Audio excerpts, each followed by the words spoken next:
A cloaked acolyte lunged into the excavation trench and knocked Maeve aside.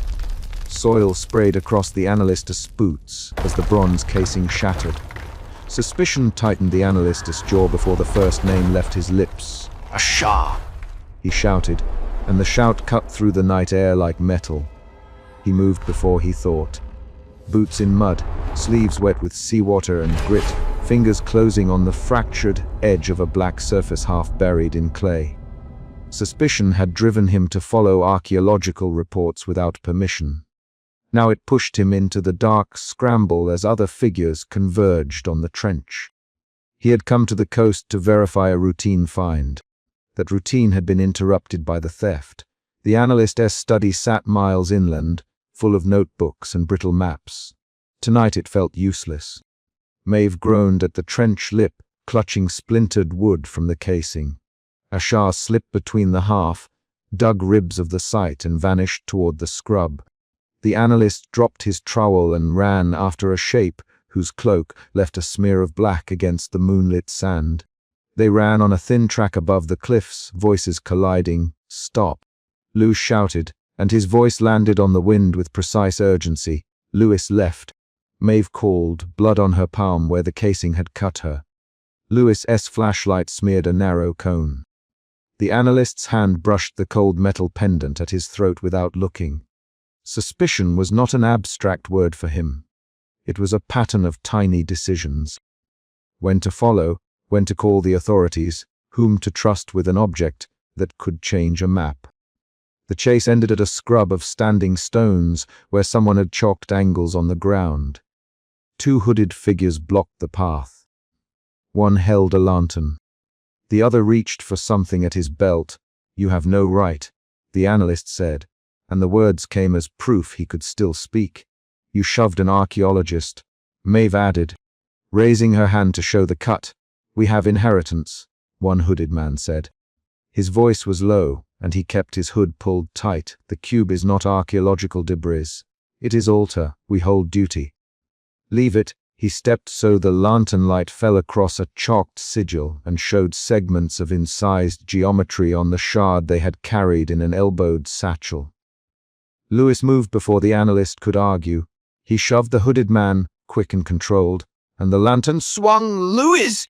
Maeve hissed. A flurry of hands, a small scuffle. Chalk scraped under boots. The analyst grabbed the satchel and forced it open with a quick twist of his ruler. The shard flashed. Polished black, edges too sharp to be natural, incised with parallel lines and an odd concentric set of cuts that did not match known pottery or sculptural traditions. "Maeve, tell me now," the analyst said. His voice narrowed.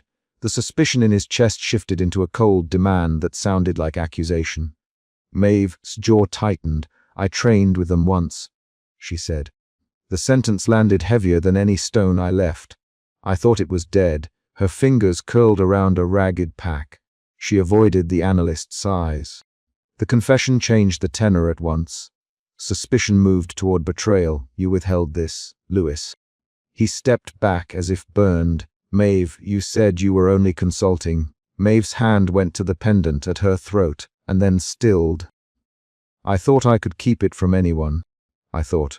She stopped. The night took the rest. The hooded men did not press. One glared, then lowered his hood. The face beneath was young and sunburned, mouth trimmed with a stubborn line. "Ancestral duty," he said again. It like a tool he could point. The phrase did more than provide motive. It claimed property of memory. Lewis read the geometry on the shard and then read it again. "This is ritual geometry," he said, voice clipped. "Not a kid's toy. Not a relic dumped centuries ago. Someone used this deliberately." He tapped the lines with a fingertip. "This repeats.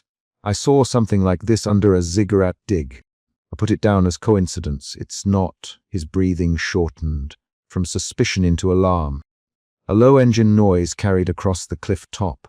The hooded party shifted as a small car slowed on the track.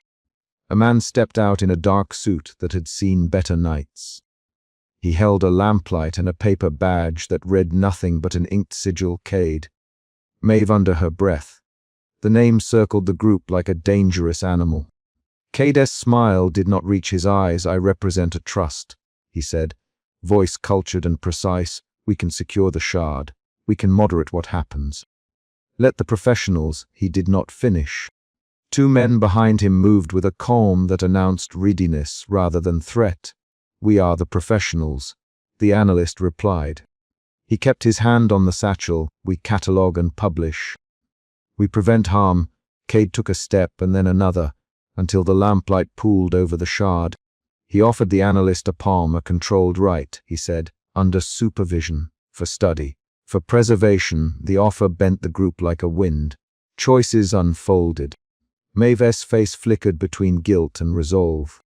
Louis made a small sound and then said, We don't know what S in that cube. We won't let you stage a right with it. His voice contained a quick volley of anger. Cade's men tried to close. The hooded others bristled. The analyst saw the moment widen into a fight and took the decision that would push them forward. He reached for his radio in a reflex and then threw it back into his pocket. He moved toward Cade. We will not hand it over, he said. His voice was steady. It commanded without shouting. Cade's smile thinned. Then let us march together to the nearest manor and consult. Cade.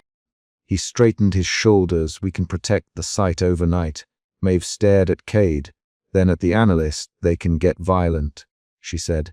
They have resources. They won respect papers. Who is to say they done already hold far more than papers, Louis? He touched his jaw. The suspicion that had opened the night now stiffened into dread. They did not resolve the argument at the stones. They moved instead because the tide would consume the trench by morning and the authorities would be slow. They loaded the shard into a padded case and drove inland under the promise of Cade's liaison manor. The drive was tense. The analyst watched faces by lamplight, noticing small details. Maeve's thumb tapping the leather strap of her bag, Louis's nails bitten to pale crescents. The suspicion that had begun the night shifted again. Doubt into calculated vigilance. At the manor, a room had been prepared. Oak table, low lamps, a brass-bound trunk. The analyst opened his notebook and laid out photographs from prior digs. A ziggurat facade with similar incisions, a stone circle sketch with matching angles, a carved lintel from a ruined shrine. This repeats across sites, he said. Not trade. Not imitation, a system. Cade leaned over the table and named the system with a slow certainty, an old order reorganized by modern patrons. We preserve continuity. We prevent desecration. His hands were immaculate. His words were measured to sound comforting. Louis leaned forward. Who funds you? Who pays the men who took Maeve aside on the cliffs? He did not let up. Cade smiled. Philanthropy, researchers, private trusts. The usual mesh. We keep material safe from looters and from negligence. You staged a seizure at the trench. Maeve. Her voice was tight and ready to snap. Your men pushed me. I almost lost a finger. Cade's expression flickered like a curtain. He reached into his jacket and took out a thin packet tied with twine. I come with records, he said. He placed the packet on the table with that same surgical calm. Records matter. They show offer and provenance. They will allow proper rights under control. The analyst slid the case closed and left it between them as a test. He watched Cade's fingers hover over the packet. Show us the records, he said. Cade untied the twine and drew out a folded map. The paper smelled of damp and old ink. The map had marked small crosses that matched the analyst's photographs when he held it up to the light. He traced a line on the table with a finger, connecting sites across seas and deserts. A dispersed network, he said. A lattice of worship. Louis' hand went under the table and clenched. You keep saying we. Who's we? His cadence had quickened in a way that made the room smaller. Maeve's eyes moved from the map to Cade and then back. She swallowed. I kept a copy of a map once, she said. I thought it belonged in archives, not in practice. I was wrong. I thought that if no one activated it, the rituals would die. Her voice broke the last defense. The analyst watched Maeve's hands. She slid a small rolled piece of parchment toward him. I didn't tell you, because I thought it would be safer to keep the pattern hidden. I thought secrecy would stop this. Lewis swore softly. Maeve, you planned alone and we nearly got killed. His anger was narrow and personal. Maeve did not look away. I trained with them so I would know their moves. I left when they wanted sacrifice. I thought knowledge would protect us. I was wrong. The room closed around that admission like a door. The analyst felt suspicion shift into anger. The anger hardened into a precise plan. He would not hand the shard to Cade.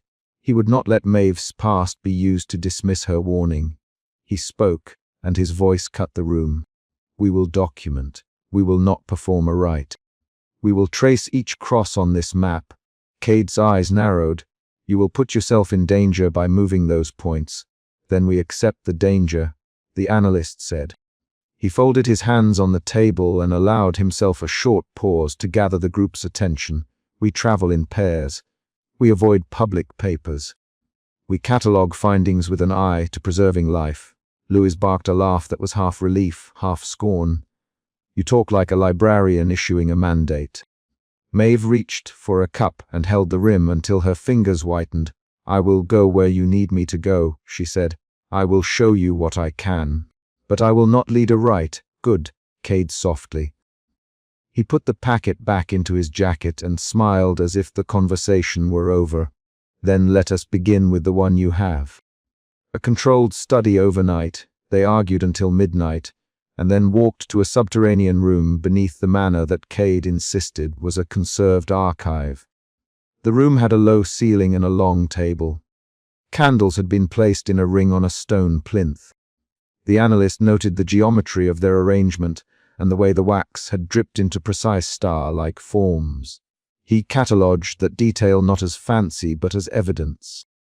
Someone had performed this alignment before and expected something specific to occur when it repeated. They set the shard in the padded case on the plinth. The analyst's hands were steady when he photographed the incisions, when he ran a portable spectrometer across the polished face, and when he labeled samples.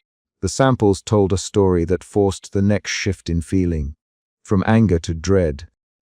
The instrument read traces of an alloy he could not identify and minute deposits that matched meteorite glass on a site he had catalogued years earlier in a valley where farmers had found a black stone in a well.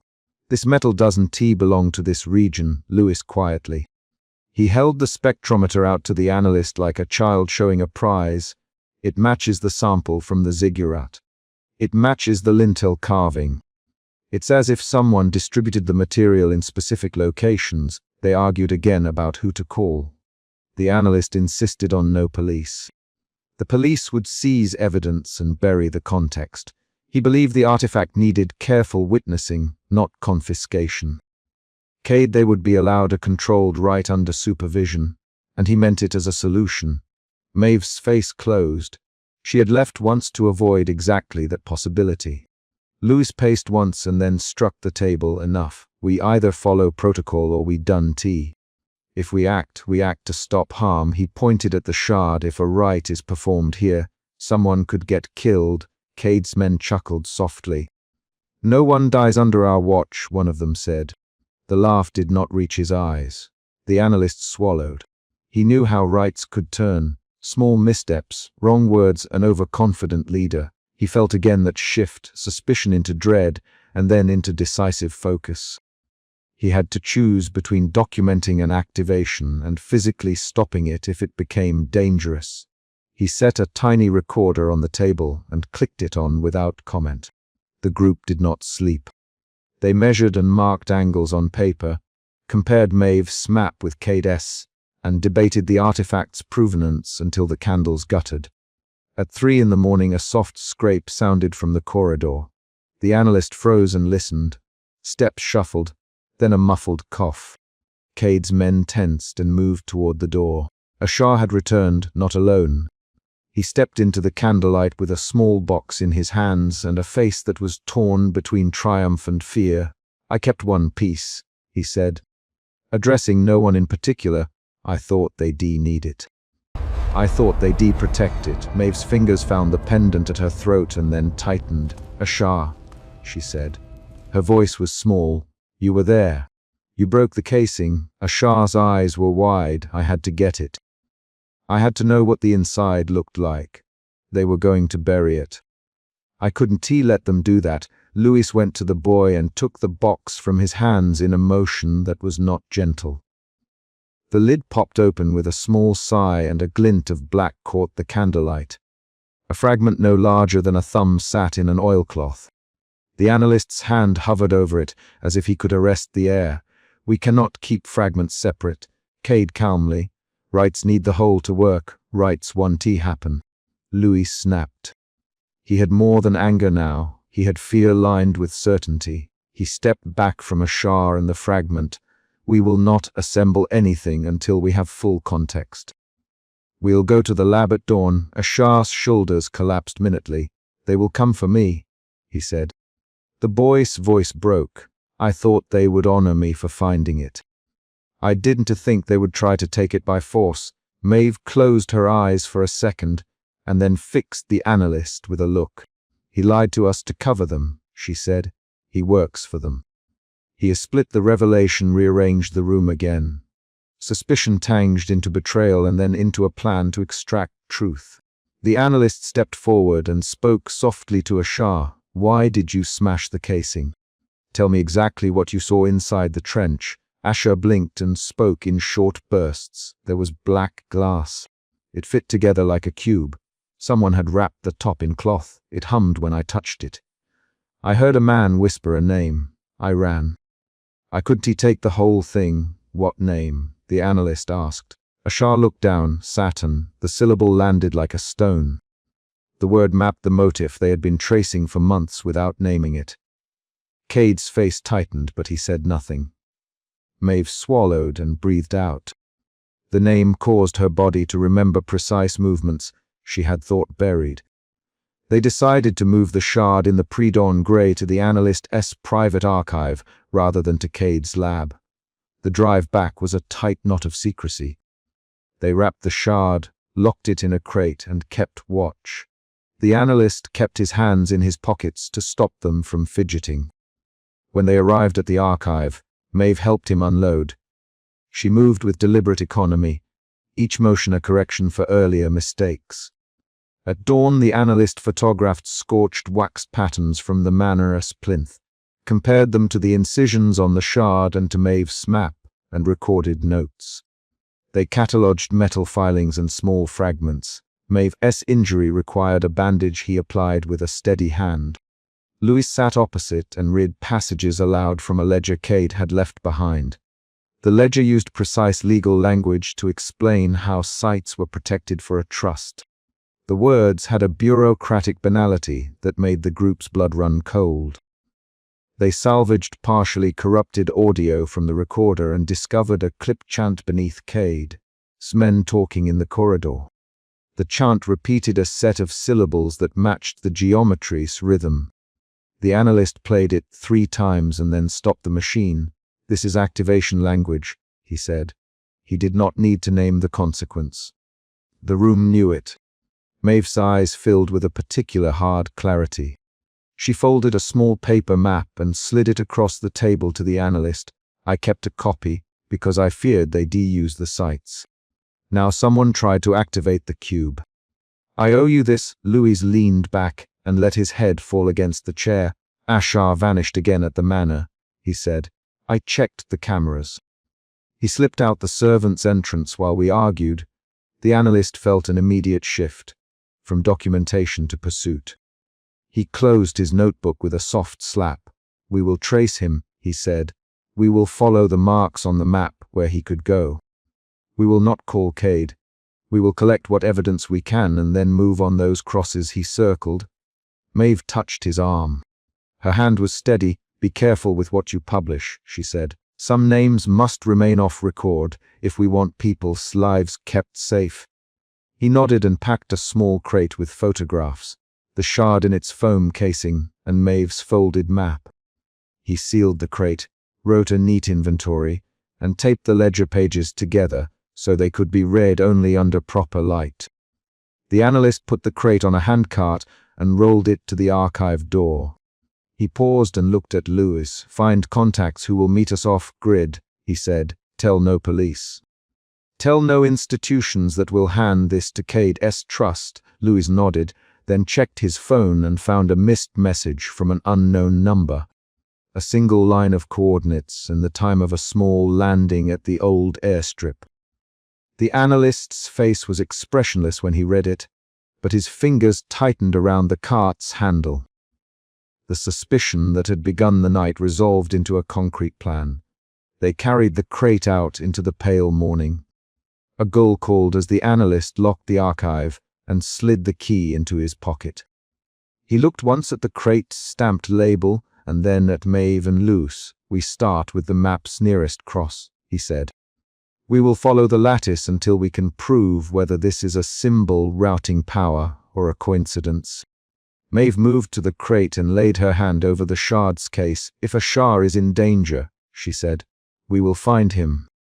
A sharp knock sounded on the archive door before he could answer. They all turned. The sound was solid and deliberate. The analyst's hand tightened on the cart. The knock echoed once, twice. The chapter closed on that knock and on the three faces turned to the door, each calculation in motion.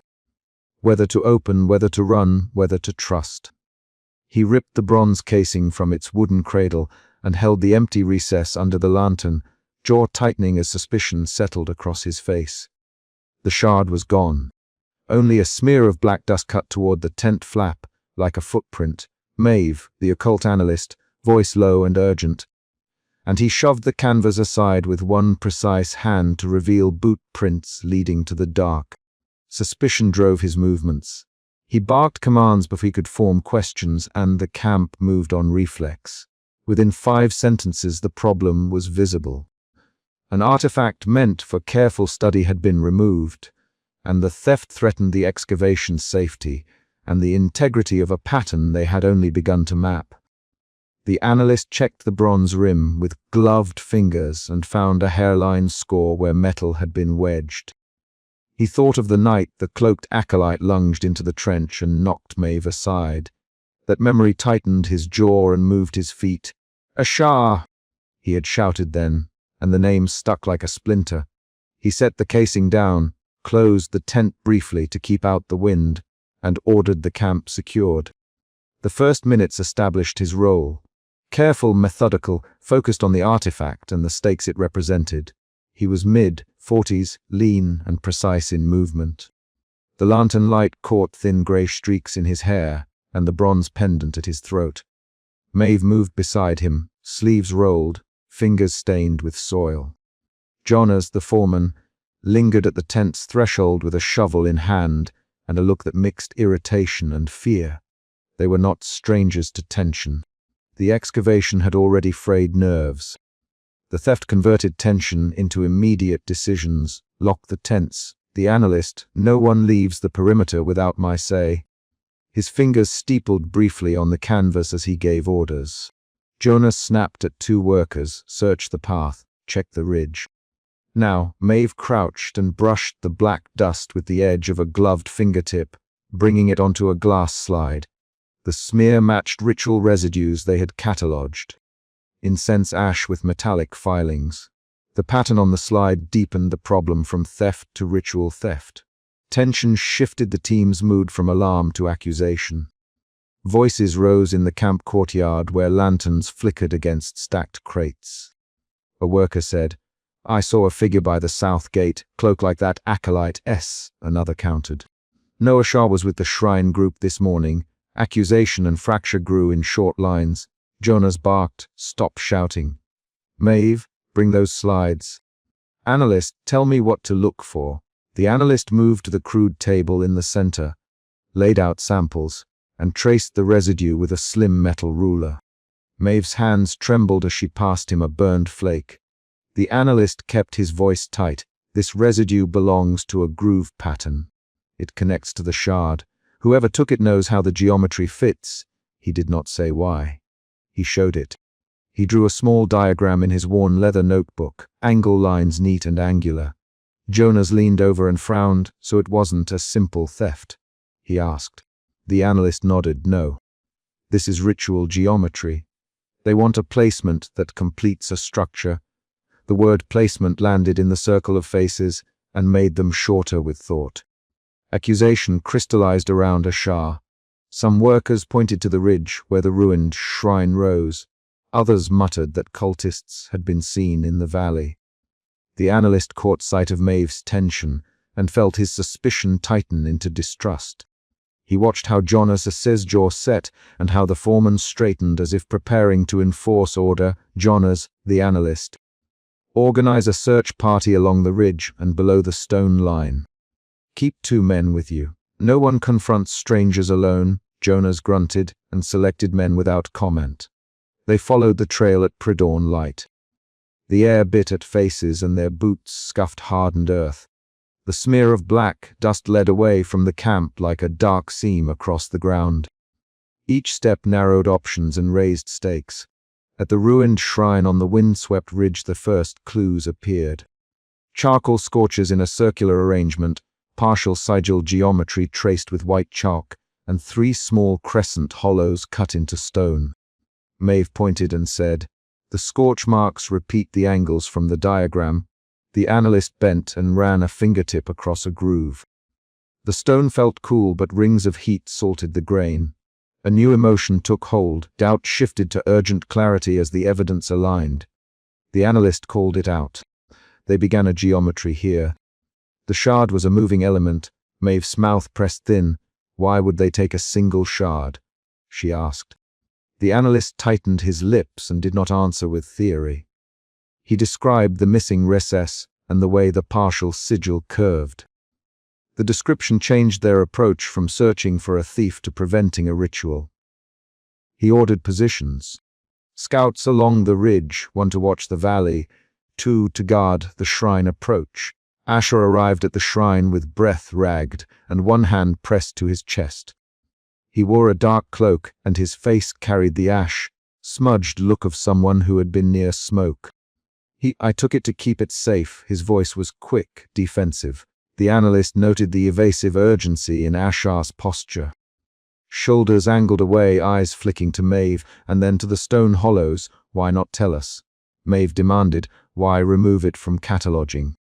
Ashar's hands opened. I could not leave it where their hands would pry its angles. I thought to return it before dawn.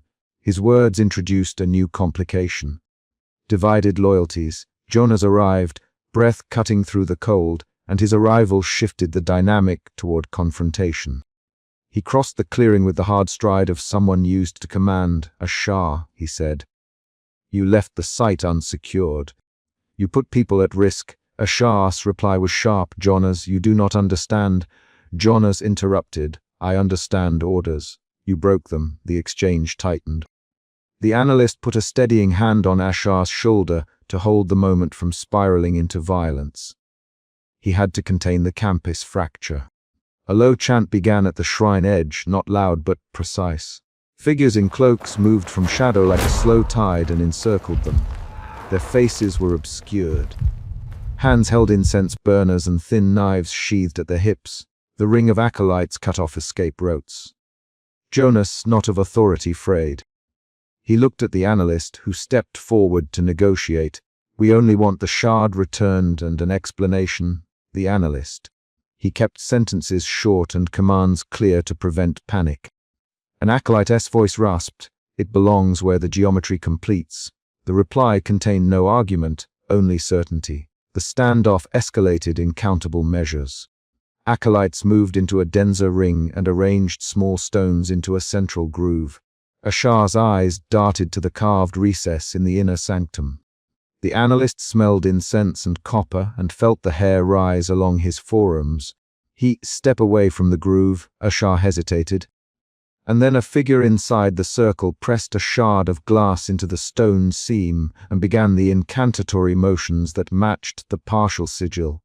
Hands moved fast and precise. The ritual began as a mechanical series of insertions. A bowl passed, a line etched, 3 small knives tapped in rhythm against stone.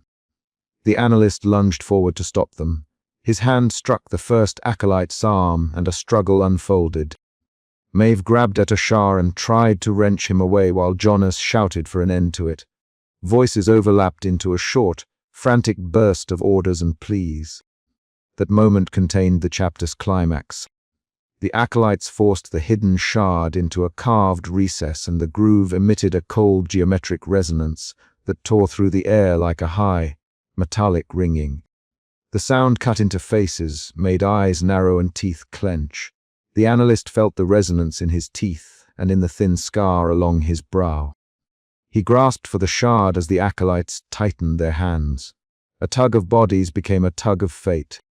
Maeve's fingers slipped on a polished edge and Jonas shoved a man back with a shoulder. The physical struggle was short and violent. The analyst's palm struck stone and then metal. Ashar moved with sudden, fierce urgency, wrenching free an emotion that exposed both desperation and an ability to act quickly. He pulled the shard and ducked toward a blot of smoke from a brazier. In the confusion, more cloaked figures slipped from the tree line. They had come prepared.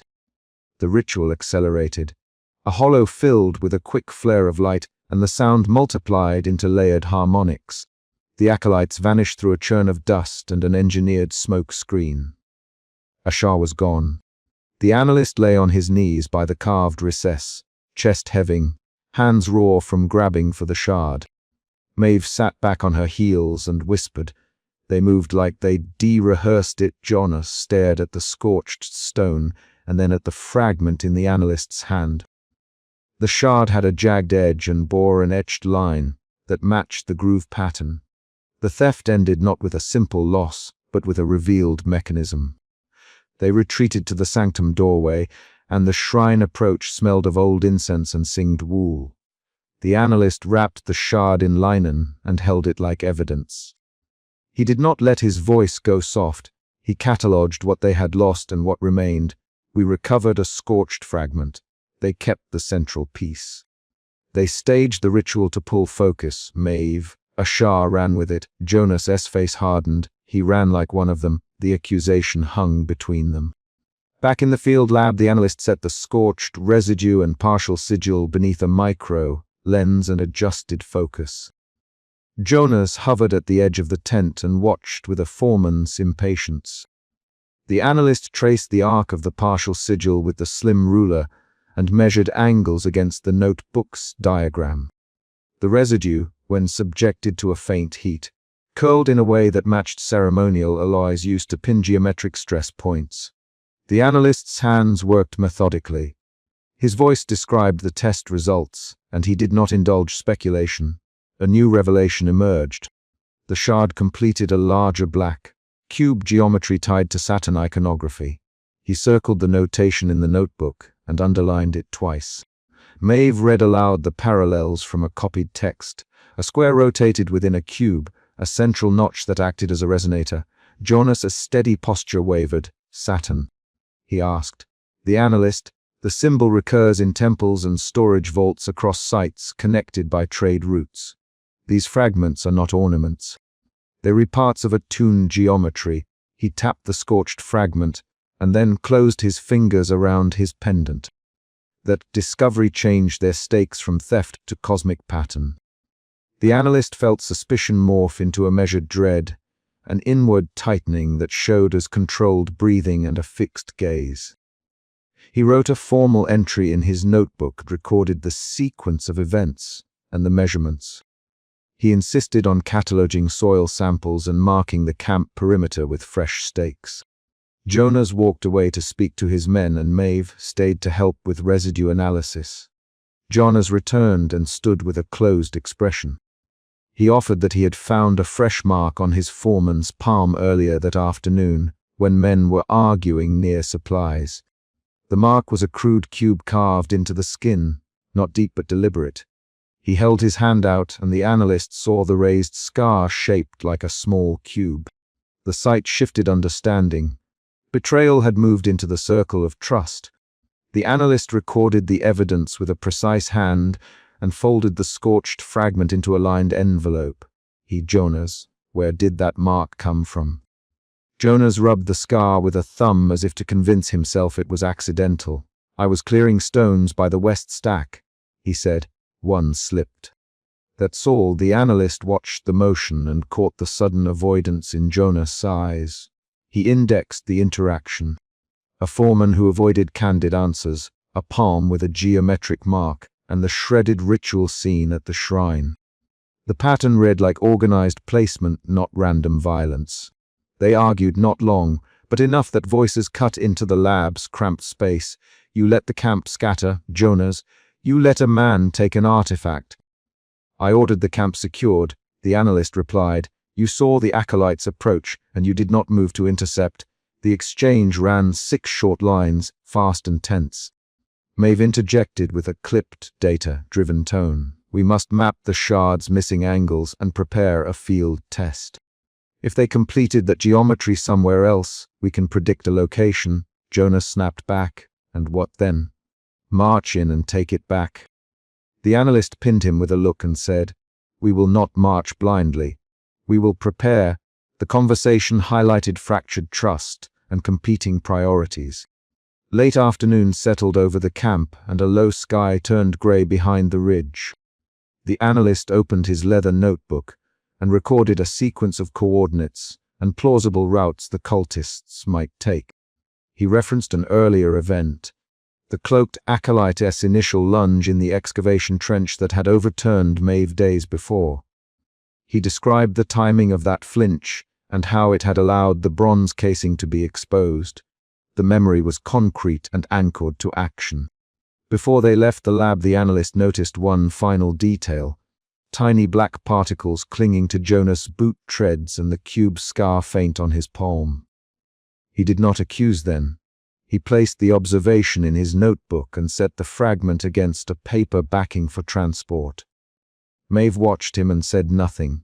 The analyst's silence said enough. The chapter closed with action. He sealed the envelope, slid it into his coat, and rose. They stepped toward the camp edge beneath a low sky. Jonas stood a few paces off, hands in pockets, and the carved cube on his palm glinted faintly when he flexed. Maeve glanced at Jonas, then at the analyst, and her fingers tightened around a sample jar. The analyst fixed his coat and walked toward the gate, then paused, noticing a fresh track crossing the path out of camp. He did not speak yet. He simply followed it with deliberate steps. The final paragraph ends with a concrete beat. A knock on the outer gate called out as a lone rider approached. And the analyst closed his notebook with a hand that left a smudge of black dust on the cover. He pocketed the scorched fragment and moved to open the gate. Emotion route, suspicion. Emotion shifts, suspicion to distrust to resolve, then distrust to confrontation to grim determination. The shifts are shown through tightened jaw, curt orders, guarded physical moves, a brief heated argument. And the analyst's decision to follow the trail rather than make an immediate accusation. They burst through the low arch and into the chamber while acolytes bent over the altar, arranging candles and a solitary black cube. A thin, metallic hum rose from the bronze recess, where the stolen shard should have fit.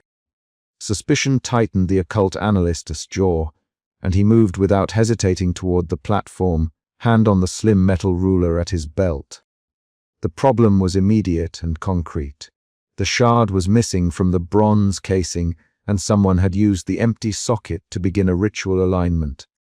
He barked a terse order to Maeve and the others, and the command cut through the scraping voices of the cloaked figures. He had spent the previous night cataloging, where the casing had been broken open. The bronze lid fractured on the excavation table. Soil sprayed across his boots when a masked figure shoved Maeve aside, so the sight of the glowing hollow made everything he had feared real. He had wanted the shard recovered intact. Now the shard's absence threatened a larger pattern that reached beyond the dig. He checked Maeve with a quick nod. Her face was streaked with dust. Her eyes refused his for one heartbeat. He felt urgency edge him forward. "Stop them," he said. "Get to the altar." "Ashar," Maeve answered. "He's there with the leader." They moved as one. The analyst's boot scraped across packed earth, his ruler tucked against his thigh. The chamber smelled of wet stone and incense. 4 acolytes circled the altar, their hands steady as they set the cube in place. The bronze recess around the cub's base swallowed the lantern light and threw a cold reflection up into the hooded faces. The analyst reached the lip of the platform and saw the carved geometry beneath the cube. Interlacing plans, a faint Saturn glyph cut shallowly into a stone tile, and tracery that matched maps he'd de-studied in the archive. The discovery shifted the mission instantly. What had been recovery now required prevention. The carved lines did not merely mark the floor. They calibrated the cube to locations and alignments far older than the excavation. He crouched to trace a single groove with one fingertip and felt dust cling like a film. His hand smelled of metal and paper. The acolytes had begun a calibration that could tie the cube to a planetary ceremony. Who authorized this? The analyst demanded. Ashar did, a voice came from the dim. And he has orders. Ashar stepped forward, hood thrown back. He was lean, quick, and still had the traces of soil from the trench on his forearms. He looked at the analyst with a flat face. You destroyed our right to calibrate this alone when you took the casing. Ashar, you brought strangers. You left openings. The analyst's response was a quick move toward the cube. He wanted to seize it. He wanted to end the alignment by removing its center. Ashar moved at the same instant. They collided in a heap of sleeves, and the metal ruler flashed. Acolytes surged. Maeve shoved past one and grabbed for the analyst's shoulder. Hands found hands, and the chamber filled with the sound of fabric and a low, metallic cry as something in the bronze settled and began to vibrate. The first emotion shift arrived on the heels of the scuffle. Suspicion hardened into fear. The analyst felt muscle and authority fail for a second when the cube answered the disturbance with a low, resonant hum. Black dust rose in a faint spiral from the cube's base and pinned the nearest excavation assistant to the floor. He coughed, flayed, and rolled away. Acolytes closed ranks. Ashar used the confusion to lock the analyst's arm in a joint hold and strike a palm against his chest in a movement practiced for defense. The analyst's breath shortened, his teeth ground behind closed lips. Maeve, the recess, he managed. Maeve's hand went to the bronze hole. For a moment, no one moved. She had a thin smear of black along the heel of her palm. The analyst remembered the casings. The bronze lid ripped, the shard missing, the scrape patterns on the inside lip. He recalled how soil had sprayed across his boots the night the casing broke, and how a masked figure lunged away from the trench. That memory was not a metaphor.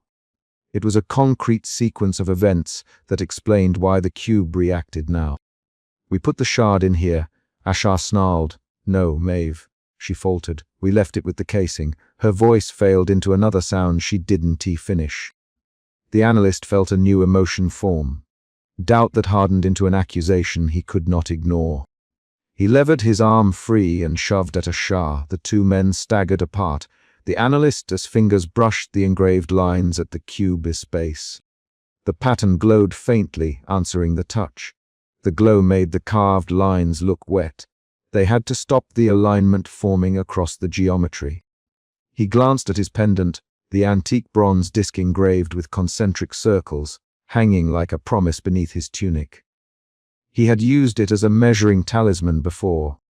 Now he stepped into the geometry and laid the pendant against a point where three lines met. Maeve took the ruler and began to trace a line meant to misdirect the pattern. Their sabotage was precise, measured, calculation used as a weapon. The cube answered their intrusion with a cold wave. It lifted a whisper of black dust that moved across the floor like a spilled current, and the excavation assistant staggered again. Coughing, he clutched at his throat. Cultists surged. Ashar drew back, then lunged with a short blade. Stop, the analyst shouted. Ashar, stand down, Ashar! Maeve cried. Her voice snapped with something like accusation and despair. You promised this would be a measure, not a massacre. The argument shifted into rapid lines. Ashar, stop. You shouldn't have come. You used the shard without consent. Consent. We are restoring balance. Their voices struck like stones the back, and forth lasted 6 exchanges in less than a minute. Each line increased pressure in the room. The analyst watched Ashar's jaw work. He saw the man's hands tremble for a second. Betrayal rippled through him. Maeve had a look that changed from alarm to a small, incriminating shame. She swallowed and then admitted a fact that should not have been kept secret. I tamped the groove. Maeve. I loosened a fail, safe earlier. It was meant to stop a full cycle if the alignment began. The admission landed. The second emotion shift arrived. The analyst's fear folded into a tight anger that pushed him to re-evaluate trust. He had to recompute allies. He had to assume plans within plans. In the tilt of the moment, he felt betrayed by a concrete act. A tampered groove left intentionally for a tactical advantage now handed to the cult. "Why?" he asked. "Because I wanted you to have a chance," she said. "Because I thought I could control it." Her fingers found the ruler and hers were steady. The analyst flinched at the admission, but saw the calculus behind it. She had believed interference could be targeted. Instead, her action had given the cult tactical advantage when they moved to begin the calibration. They returned to the sabotage with new urgency. The analyst placed the pendant at a crossing and pressed, then used the ruler to divert a guiding line. His movements were small, exact. He spoke to Maeve in short directives. "Trace from the inner mark to the outer seam, slow. Dante, break the contact." Maeve followed. "Inner to outer," she said. The plan was an arithmetic of geometry. For 3 breaths they worked, hands close, the pendant and ruler acting as instruments that appended new angles to the carved map. The cube thrummed, answering each correction with a different pitch, and the bronze mouth swallowed each change until the sound grew unstable. A low moan came from a gallery beyond the altar, and a new figure stepped out. The cult leader, wrapped in heavier robes, and with a voice that carried a measured authority. He walked as if he had practiced the distance between his feet. He placed his palm flat on the nearest stone and recited a short, flat intonation. The geometry brightened where his hand lay and the Saturn glyph flared for a heartbeat. "You cannot undo what binds us," the cult leader. "You can only choose when it completes." "You bound it with a stolen shard," the analyst answered. "You took something that did not belong to you." "Belonging is not the measure anymore," the leader replied. He smiled without warmth. "Completion is." The leader's arrival raised the stakes into something direct and physical. The chamber's carved lines seemed to pull at the cube. The cube's edges began to glow along faceted seams. Ashar moved to intercept, and Maeve stepped between them. The analyst saw the cult leader's sleeve brush a surface and heard a metallic click that matched the ringing in his teeth. "We can overload the pattern," the analyst suddenly. "If the shard returns to its socket at the moment of miscalculation, the geometry will collapse instead of binding." "You ask for sacrifice," the cult leader answered. "We ask for a stop," the analyst corrected. He needed a decision now. He understood the mechanics. The bronze recess was a key. Its empty space had been tuned to the shard's mass. Reintroducing the shard would complete the circuit, but at the wrong vector, destabilizing the calibration. He drew his hand back, reached for the pouch where he kept the shard's smaller fragment since they excavated the casing.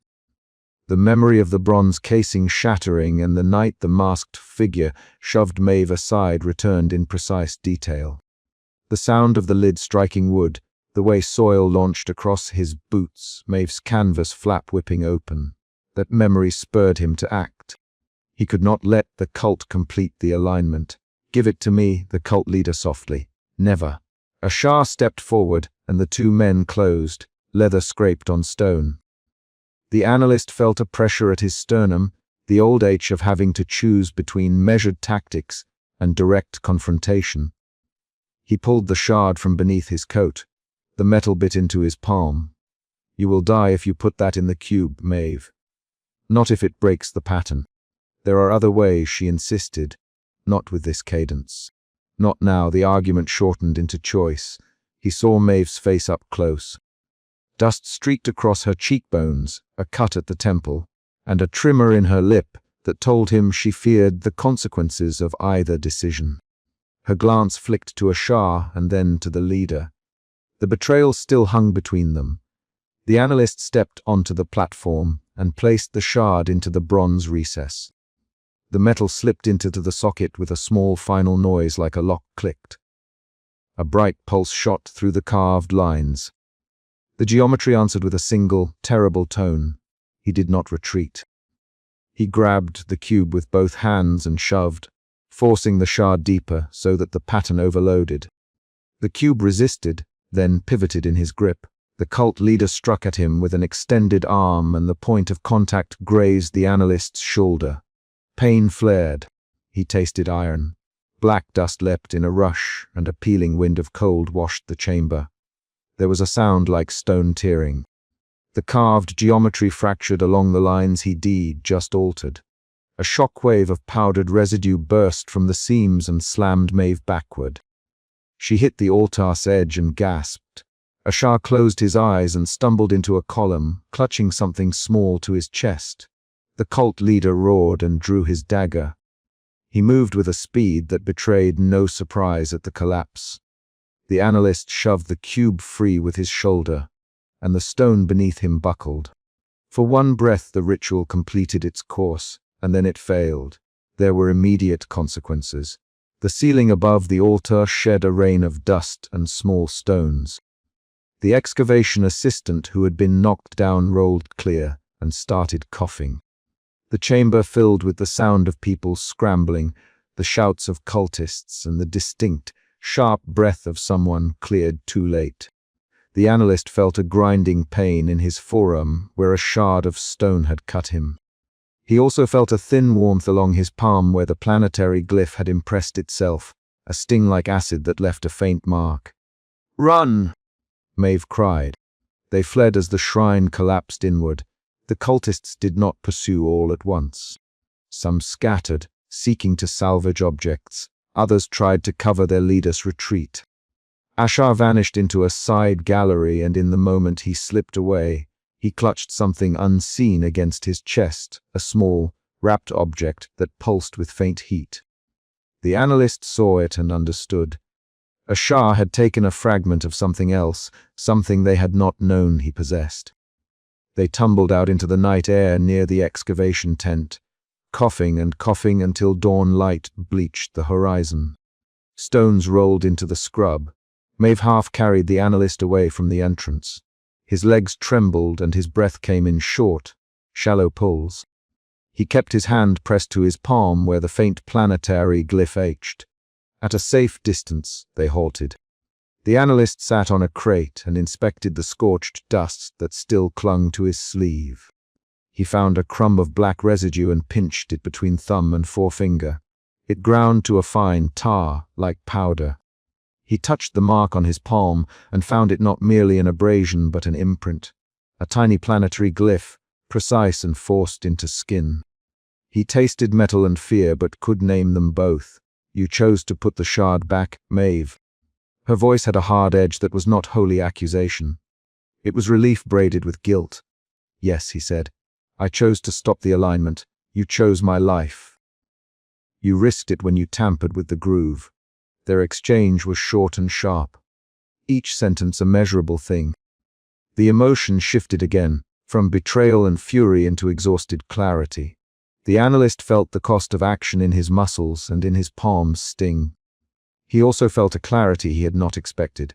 The calculus of sacrifice had produced a result. "Ashar got away, Maeve. He took something. What? We done know yet." They walked back toward the tents as the first pale light washed the edges of the dig. Excavation tools lay abandoned. The bronze casing lay in splinters in the dig's supply cart, a concrete reminder of the night the lid hit wood and the shard went missing. The analyst's mind moved through the sequence with method. Casing broken, shard taken, cube placed, calibration initiated, fail, safe disabled, sacrifice forced, alignment broken. Each step a concrete action with names, times, and consequences. At the makeshift camp, he pressed his palm to his knee and examined the faint glyph again. He felt its edges like a bruise. The archivist in him catalogued the impression. A Saturn mark reduced, but clear enough to match the glyphs he'd seen in remote site plans. The pattern had not vanished with the collapse. Something in him recognized that the ritual had been interrupted but not defeated. The mark on his skin argued for further work. "You need rest, Maeve." She sat opposite and set the metal ruler between them like an unspoken contract. "Not yet," he replied.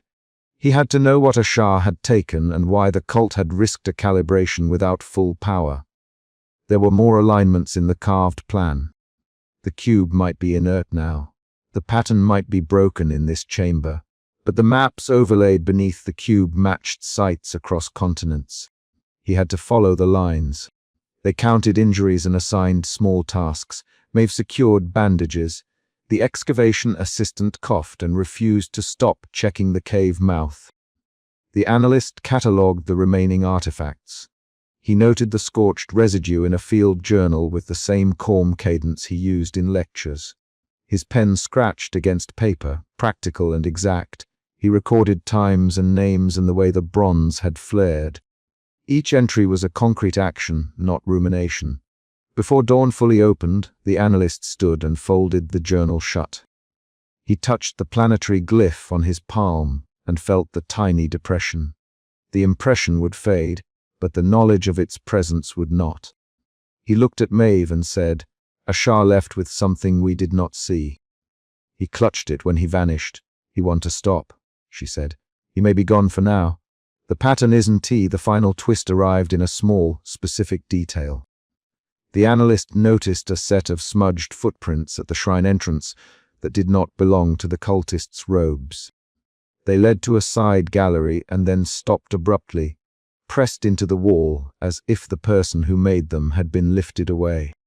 The print's heel pattern matched a boot design imported from a trader the analyst had seen in the city months earlier. That trader's ledger had been folded into the excavation's supply manifests. The link was specific, immediate. An outside intermediary who had arranged goods for both the team and the cult.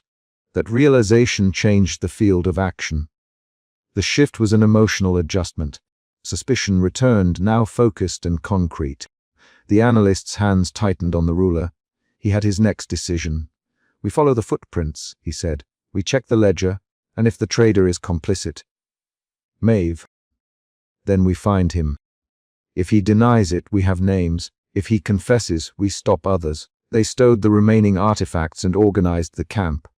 Dawnlight pulled clean lines across canvas. Their departure was deliberate and measured. The chapter closed with a final, concrete beat. As they stepped away from the tent, the analyst's palm prickled, and he smelled a faint scent of cold incense and old paper, the same small hallow he'd worn since the dig began. He folded his hand around the scorched fragment and tucked it into the journal for transport. The ritual had been interrupted, and the immediate danger ended, but a new line of inquiry had opened with a clear direction. The trader, the ledger, and the missing object Ashar had taken. They left the shrine behind. Stones still settled where the altar had cracked. Maeve carried the ruler, and the pendant hung at the analyst's throat, heavy with dust. He knew the calibration's architecture had been damaged, but logically intact elsewhere. The planetary glyph on his palm burned faintly as a reminder that their work would continue. He rose and walked toward the road leading back to the city, the journal tucked under his arm. And with each step he catalogued the next moves in a list of actions, not reflections. The final paragraph of the night was a decision translated into motion. Find the trader, inspect the ledger, follow Ashar's trail. The ritual at the cube shrine had been stopped, but the pattern that produced it continued to require dismantling, step by concrete step.